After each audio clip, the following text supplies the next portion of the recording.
No, I think we're going to find during the course of the day a lot of this kind of incident happening in various parts of the country. It won't be a lot, but this unfortunately has become part of our electoral system. But the authorities are ready for this. The polling officials are ready for this kind of behavior. So I think we're going to be able to handle it. And I don't think it's going to change votes. And I don't think it's going to change the success of this election day. Okay, so in light of the recent threat and the interruptions, such as the temporary halt of voting in Georgia, what are national security agencies expected to play in safeguarding the election process during this tense time? I'm sorry. Could you repeat the question? Yes, in light of the various threats that that have been faced, including the temporary halt of voting in Georgia, how do you expect the voting process itself to work, and what does the National Security Agency expect to happen in order to safeguard the electoral process? My understanding in Georgia is that they have they've learned a lot from the last 4 years of elections there. The security people have as well. My expectations are in Georgia that the voting will go along smoothly. I think the voting turnout in Georgia is going to be very high, and it's going to be a very close contest there that many people will be watching to see how well Donald Trump does.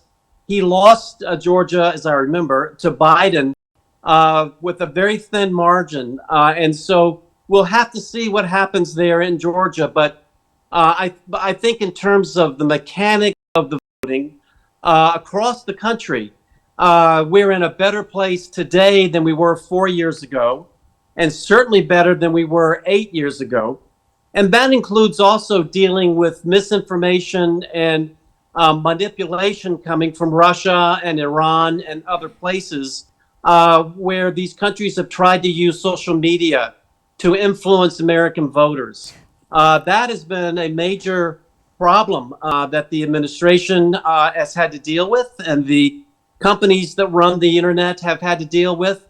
I'm hoping that the American voter is smarter than they would have been 4 years ago or even 8 years ago when we began to see this kind of manipulation happen. So I know that you're saying things are better than they were maybe 8 years ago, but the U.S. prosecutors have emphasized the need for a peaceful transfer of power in this polarized climate, because you also stated before that you're going to see incidents like the ones we've seen in other places, like security threats and the voting process having been closed in Georgia as well.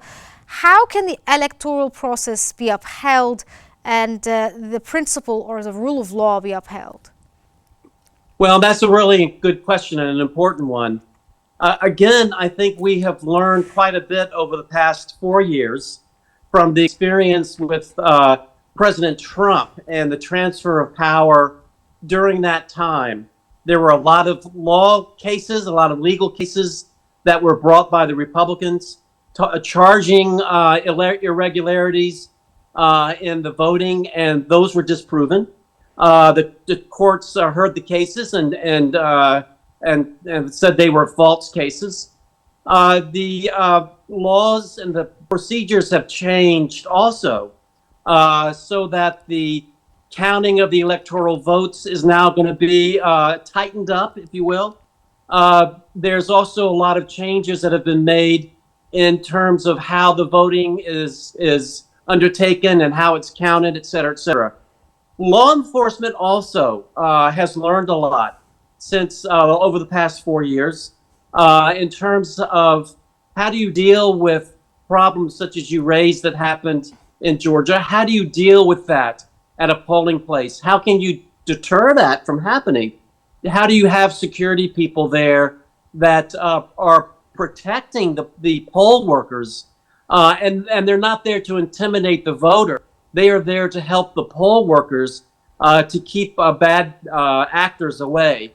So the electoral process is now safer, and it is now, I guess, more resilient than it has been in the past. And certainly there are a lot of eyes watching this now, whether it's law enforcement or the poll workers themselves, the political parties, to make sure that nothing untoward happens. Yes. Well, since you talked about enforcing the law and all of that, given former President Trump's strong confidence in his chances of winning and not saying that if he loses that he'll concede, how do you view the U.S. Military's potential role in ensuring a peaceful transition of power if the results are contested? The U.S. military role is going to be non-existent. The U.S. military, as you know, they are there to defend the Constitution. The National Guard Uh, won't be in there anywhere? what's that? The National Guard won't have any sort of hand in trying to ensure a smooth transition of power? No, no. The transition of power will happen politically. It'll Yes. happen on Capitol Hill physically, is where that happens. The National Guard or the active duty U.S. military, they are not involved unless there is a January 6th type of situation like we saw, 4 years ago. The National Guard was called in for that. And then during the inauguration on January 20th, the National Guard came out to make sure that the people who caused that trouble earlier were not going to come back and disrupt the inauguration. So they are there to protect and secure things like the inauguration and to make sure there's not some type of unrest. But in terms of the transfer of power, how that is passed from one party to the other or one individual to the other, that is strictly done on a political basis. There is no involvement of law enforcement or the National Guard or the military at all, unless there is unrest. And the governor, in the case of the National Guard, the governor of the state calls out the National Guard for protection, but it won't be involved in the actual transfer of power.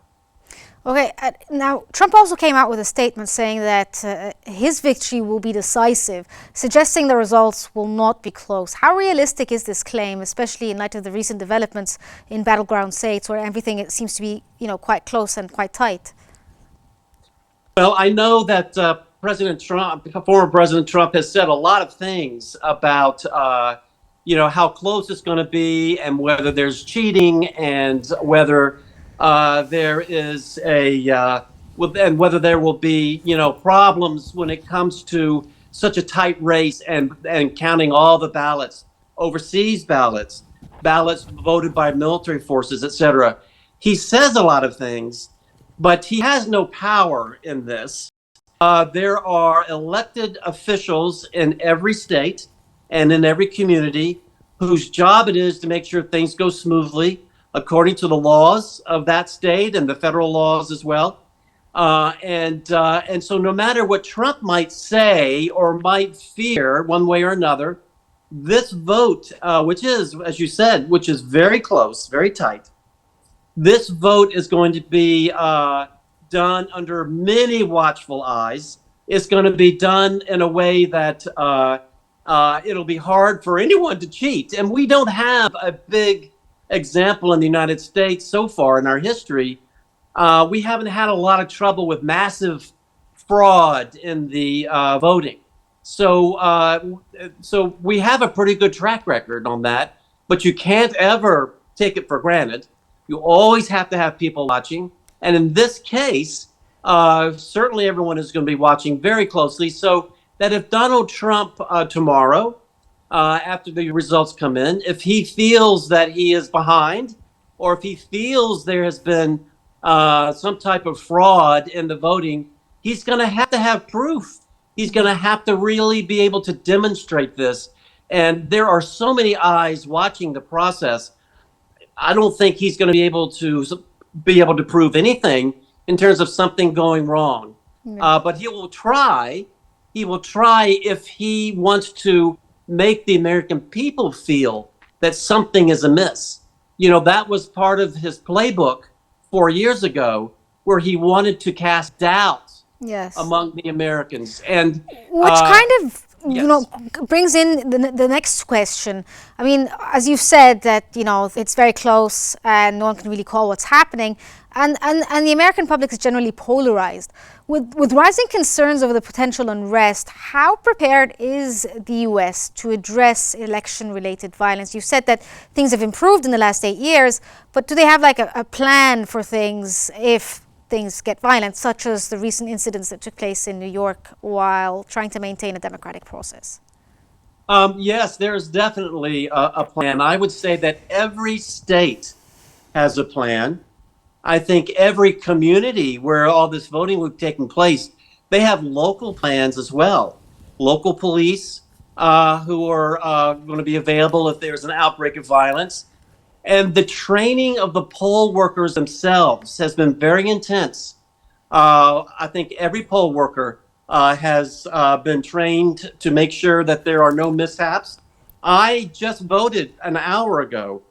I voted and I saw that things ran very smoothly according to an obvious plan that they had. And it was a very good, smooth experience. So I think at the state level, at the local level, there are plans and there's training. At the national level, certainly that is happening as well in terms of making sure that on a national basis that the states have what they need and the localities have what they need in terms of people or questions that are answered. Many, many, many lawyers I know are standing by to help. So I think I have not seen this country so prepared for this day as it is today. Whether it is the polling voting process itself, or its security to make sure that if someone's going to cause trouble, that that's handled very quickly. Yes. So again, you spoke earlier about the idea of a peaceful transfer of power, and that it's basically political, and that whether it be the military or law enforcement, they don't interfere in how the process itself takes place, but they ensure that there is security. Given recent statements by Trump, for instance, do you think that it's a high stakes event, I suppose, and the national security responsibility is much greater to ensure a democratic cycle going on properly? That's right. That's exactly right. I think people have been alarmed over the past 4 to 8 years that our process might need to be changed in some ways to make sure that the democratic process is up to date. The democratic process takes advantage of the high tech world, if you will, to have voting booths that you know you can't interfere with, that type of thing. It is very important on the national security level that other nations see that we are doing our best to make sure our democracy is run efficiently and truthfully. That's showing, certainly the Russians or the Chinese or others were trying to show how democracy can work.